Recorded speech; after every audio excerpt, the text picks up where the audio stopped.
So as you can see, in many cases, the finite element analysis will be useful where, first of all, the design geometry is a lot more complex than a simple metal bar or a circular disc, right? For example, if you try to design something with an arc shape, they are bended, especially, for example, if you look at the top of the harbor bridge, that beam is not a regular shape that you can easily express in terms of mathematical functions, right? In that case, you probably want to use finite element analysis to chop it into manageable parts. It could be the case where you require high calculation accuracy, right? You can't possibly use a very simple model to describe your object. For example, if you go back to the case of this derivative, if you want to get a really accurate value of your derivative, you want to move this delta to be very, very small. Now, in the context of finite element analysis, this means you probably want to make your elements very, very small or in other words, divide your object into many, many smaller parts so that you can actually model what happened at individual part of the object.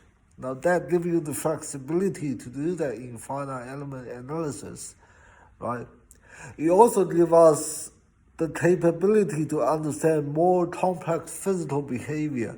Now in this subject, in this course, we are basically dealing with strength, something that is static. Well, I have a static piece of structure and what happens if I put a force on it. But it could also be applied to problems such as heat transfer and fluid dynamic, or how fluid flow in a system. For example, if you design a turbine engine and start spinning, there will be some air flows through the turbine, and you want to look at how the dynamic of the air influence the spinning of your turbine. There's another problem where finite element analysis might help, right? And most importantly, we want to be able to, predict the performance of our structures such that it can help us to design our architectural structure, for example, especially design bridges, buildings, how large I should use the metal beam to support my structure, how much weight I can ideally put onto the structure. If you, for example, go past some of the highway in Sydney, you can see that there are signs alongside the road say, okay, what's the limit, maximum number of the weight of the truck can go through their bridges. Now, those are the design parameters that are pre-predicted from at the design stage, right? So, I put this type of metal bar into the structure and they can only carry that much of the load. You don't actually want the truck to pass the bridge, it fell, the bridge collapsed, and they understand, okay, this bridge is probably too weak for that truck. That will cost lots of money, that will cause safety issues, so on and so forth. So you want to be able to understand or predict the behavior of your structures before you ever go into the construction stage, right? So just give you a brief history of the finite element analysis. You first grow out of aerospace industry, where you design, for example, a airplane. You know that the fuselage of the airplane is sort of not perfectly circular, but for a certain shape to maintain the aerodynamic, right? For that shape, you need to withhold two key forces in order to maintain its structural integrity. Basically, inside the fuselage, you need to have a high pressure so people can breathe. But outside, when you fly to high altitude, the air pressure is very low. So there are forces that is pushing to the wall of the fuselage, and people need to work out how much pressure can the wall withhold before it collapses, right? Because you don't want the aeroplane to explode it like a balloon when you put too much pressure inside.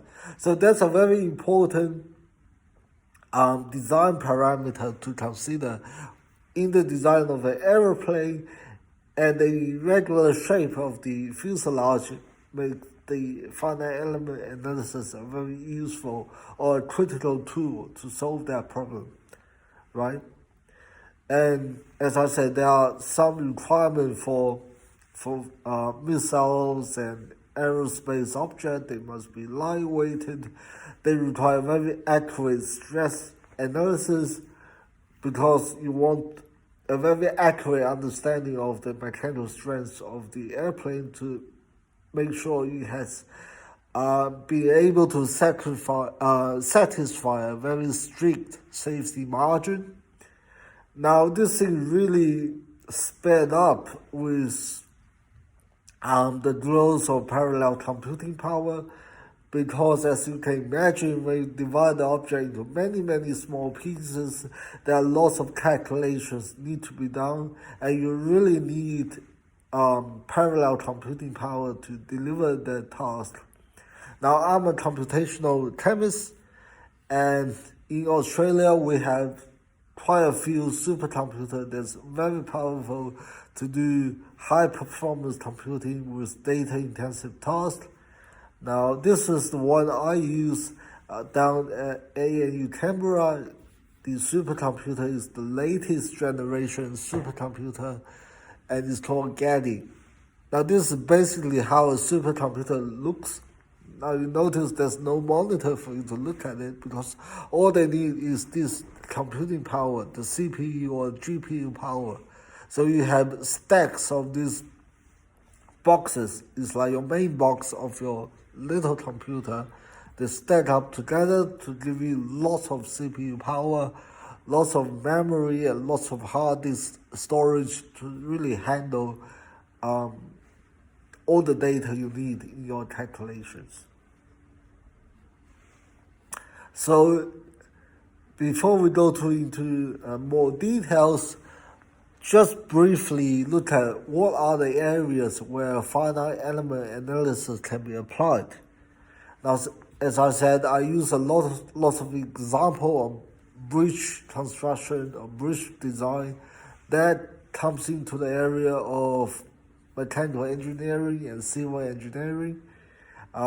It can also be applied in aerospace engineering, design of aircraft, and similarly in the car manufacturing, automobile, those kind of things. You also need to know how the shape of the car being maintained under external load.